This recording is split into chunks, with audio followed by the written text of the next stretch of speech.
Earlier in the show, we asked our live Ustream.tv audience which of 3 stories they would like us to discuss today.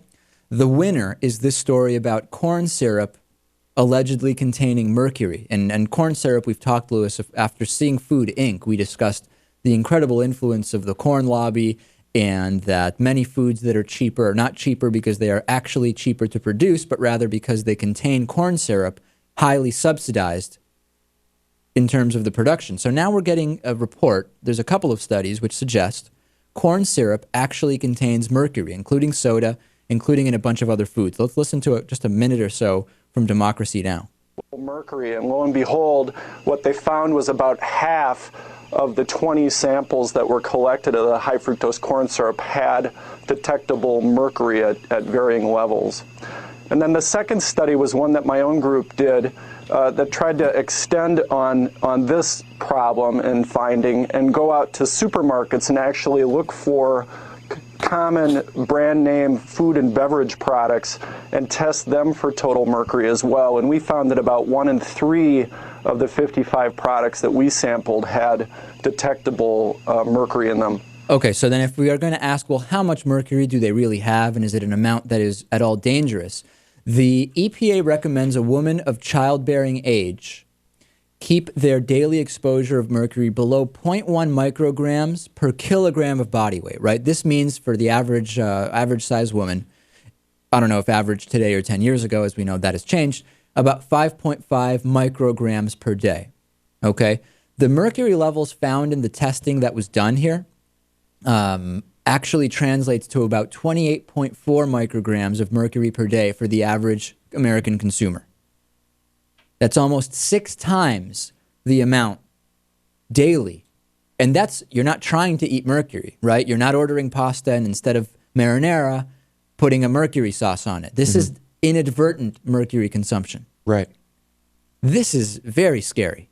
Makes you wonder with autism levels on the rise and ADD widespread. It makes you wonder if there's a connection just between what's being eaten. Well, I don't know. Lewis now opening up a whole can of worms. Remember the last autism connection that was made, which was just debunked, and it was the idea that the MMR shot can cause autism. There was a study done. Jim Carrey and Jenny McCarthy were all over it. All sorts of vaccinations. Turns out it was a complete hoax. Complete hoax. Just completely made up. No evidence at all. And people actually stopped vaccinating kids to the extent that I think 10 kids in California had whooping cough and died of it. Completely avoidable. So before we make any autism connections, that's the last thing I'm going to connect. But yes, mercury in food, not good. And whenever I hear a soda story, remember when we were younger, this obsession with the sugar high?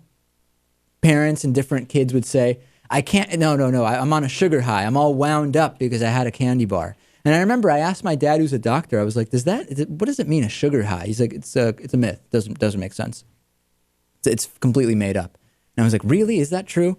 And then obviously come to find out the sugar high thing is just completely fabricated, complete placebo effect. Every time I still think about those days in elementary school where parents saying, my kid's all wound up because he had some candy. I actually looked this up. 1995 Journal of the AMA published a review of 23 different studies conducted over 12 years. One group of kids fed sugar, the other given a placebo. Nobody knows what they got. No difference in how they act. Here's the part that makes perfect sense to me, though. It's the parents that are causing the behavior. They did another study where they gave nobody sugar, and no kids sugar, that is. And while the kids are being observed, the parents are there filling out surveys supposedly about the kids. Half the parents are told your kid got sugar. Half the parents are told your kid didn't get sugar. Guess which parents report that their kids are really wound up? The ones who were told that the kids were given sugar, even though there's actually no effect. It's amazing how these myths get going and just go one after another. And it happens, as we know, with politics also. Everything from death panels to flip-flopper to, I mean, what else? No, you name it. On Monday's show... Death panels, yeah.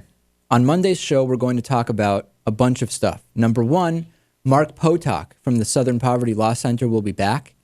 Last time he was on the show to talk about their designation of hate groups. This time we're going to talk about, well, my question number one is, what about conservative thought lends itself to violent rhetoric so much more than progressive thought. We'll talk about why do we have so many right-wing domestic terror incidents relative to left-wing. If you have questions for Mark Potok, email them to me through our website, davidpakman.com. If they're reasonable questions, we'll ask them. I mean, you know that, right, Lewis? Of course, yeah. And we'll talk about also Illinois hoping to abolish the death penalty. We'll see if that happens. We will also talk about WikiLeaks. There's some new stuff going on with WikiLeaks specifically related to Twitter and Twitter messages. Anybody who has even sent an @ message to WikiLeaks or any related Twitter account has mentioned WikiLeaks. All of those user accounts and tweets have actually been subpoenaed. And we'll talk about, could you possibly have to explain to an official why you sent a tweet about WikiLeaks? That's one of the things we'll talk about Monday. I hope the answer is no. I really do. We'll see.